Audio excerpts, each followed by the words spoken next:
A'udzu billahi minasyaitonir rajim. Wa innahu lihubbil khairi lasyadid. Ayat yang ke-8 ini adalah muqassam alaih yang ketiga. Pernyataan atau kalimat yang dikuatkan, dikukuhkan oleh 5 sumpah. Pada ayat pertama, ayat yang kedua, ketiga, keempat, dan kelima. Setelah pada ayat yang ke-6-nya ada muqassam alaih yang pertama, ayat yang ke-7 muqassam alaih yang kedua, dan ayat yang ke-8 ini muqassam alaih yang ketiga. Yakni wa innahu lihubbil khairi lasyadid. Dan demi al-adiyati dhabha, demi al-muriyati qadha, demi al-mughirati subha, dan seterusnya. Innahu, sesungguhnya manusia yang kanud itu, yang kanud, yang ingkar kepada Rabbnya itu, dan sesungguhnya manusia yang bersaksi atas keingkaran dirinya kepada Allah itu, atas kekanudannya itu, la syadidun lihubbil khairi,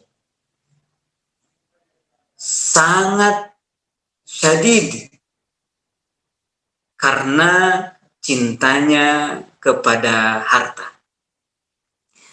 Saya akan uraikan sedikit tafsir, dan tadi pun juga sudah dijelaskan.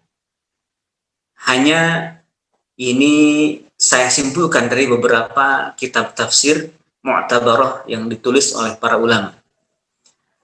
Kata lam pada kata lihubbil khairi itu bisa lita'lil. Jadi lihubbil khairi maknanya adalah min ajli hubbil khairi. Secara terjemahan harfiah bahasa Indonesianya adalah karena atau disebabkan.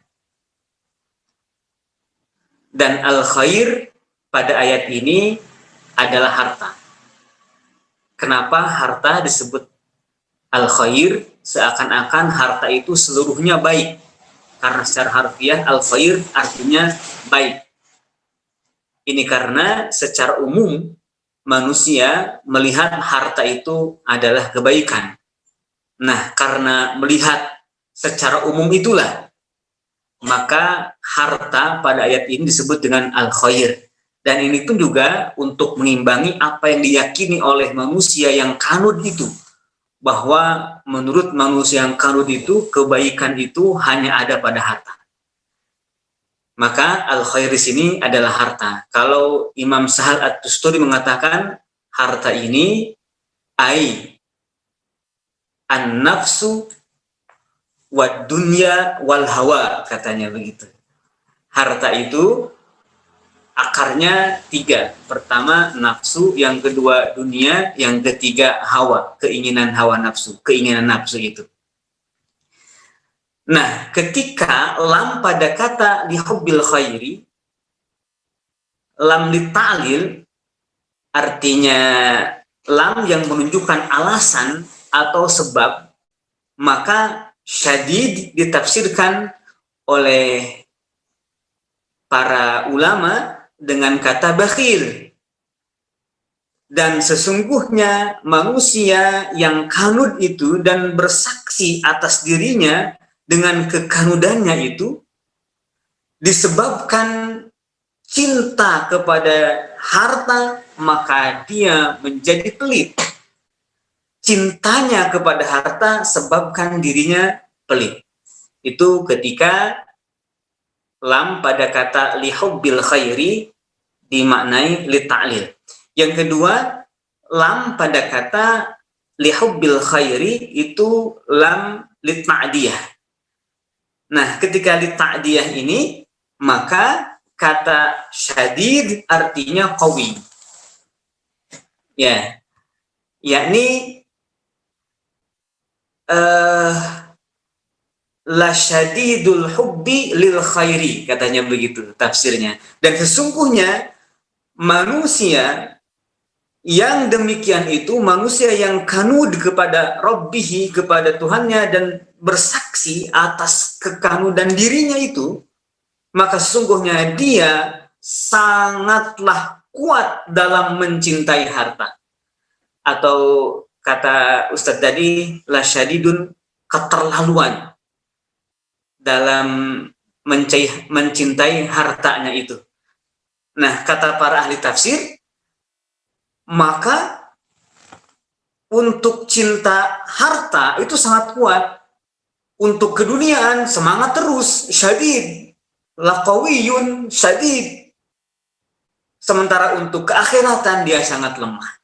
Maka manusia yang kanud ditetapkan pada ayat yang ke-8 ini dengan sumpah yang seakan-akan diulang, 5 sumpah yang sebelumnya itu, bahwa ternyata manusia yang kanud kepada Robbinya itu adalah orang-orang yang benar-benar kuat cintanya kepada harta, yang keterlaluan cintanya kepada harta. Nah, itu lamnya dimaknai dengan lam lita'diyah.